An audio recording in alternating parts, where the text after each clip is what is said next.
Құлатып алмай, бір Аллам өзіңді қоласын қызым, өмірде бар гүлің солмасын қызым, ұзатылып барасаң өскен ұяңнан, ұша біл қанатың талмасын қызым. Неге бүгін Айдана сіңлің балалық пенен туған шаңырақ пенен қоштасып, бүгіннен бастап шын үйіңе қадам тастайсың. Әрбір қыз бала ер жеткен соң ата үйін тәрк етеді. Бүгін міне сізге ата-анаңыз ақ патияларын алып беріп, бүгін сізді өзге шаңыраққа аманат етудеміз. Міне сізді ешкімнен кем қылмайын деп оқулар оқытып отырды. Өзіңнің арзу еткен оқуларында оқып отырсың. Бүгін міне сізді өзге шаңыраққа ұзатар екенбіз. Осы жерде ата-ананың берген тәрбиесін барған шаңырағында қызметіңмен көрсеткейсің. Сол уақытта ата-анаңа рахметтер алып бересің. Ал сіңлім сізге айтарым, сол жерде өніп өсу үшін барған шаңырағында сол шаңырақтың бары жоғына көніп, сол шаңырақта тастай батып тастайсың дейсің. Үлкен қожалық боламан десең, еш уақытта сырттағы сөзге құлақ аспайсың. Әнекей сол уақытта анаңа рахметтер алып бересің. Ал күйеу бала, сізге айтарымыз, бүгін міне ата-анасы Айдана қызымызды сізге аманат етуде. Әрбір шаңырақта ер адам шаңырақтың тірегі болады. Сол шаңырақтың тірегі болып, осы қызымызды өзіңнің апаларыңды, қарындастарыңды қандай көріп сыйлап болсын, енді қызымызды да сондай сыйлайсың. Себебі қыз баланың күйеуі нәзік болады. Әрбір шаңырақты гүлге қандай тәрбие беріп, қандай қылып әлпештесіп, қыз баланы сондай қылып өсіреміз. Осы қызымыздың көзінен жас ақтымай, ендігі жағында қолап қуатлау сіздің қолыңызда. Бүгін міне ата-аналар сіздердің армандарыңызды орындап жатырды. Ендігі қалған жағында екі жақтың ата-аналарының армандары орындау сіздердің қолыңызда.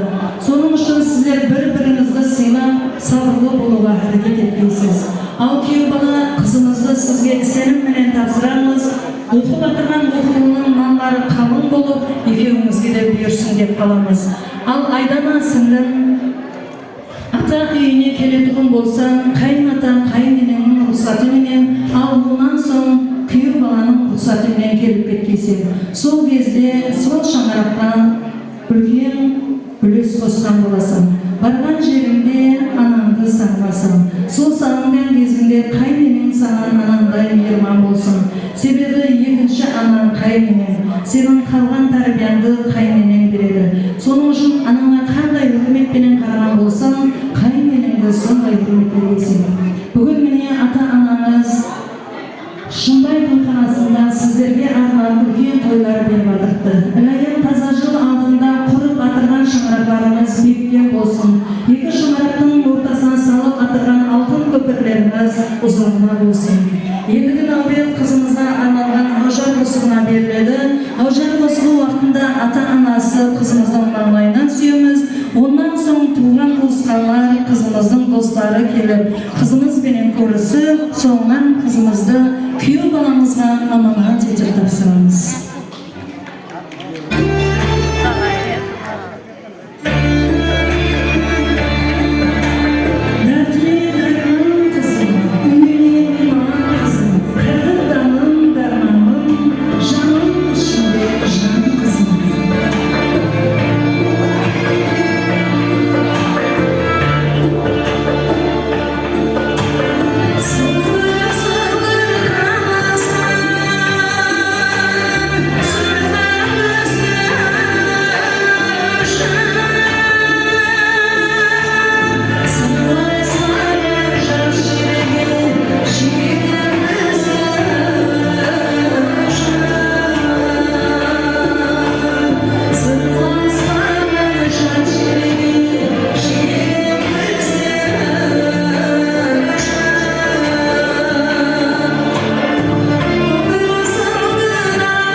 suvday sinib, günü o'tsin deb qolamiz. Hal sovuq deymiz qizimiz bilan balamizga.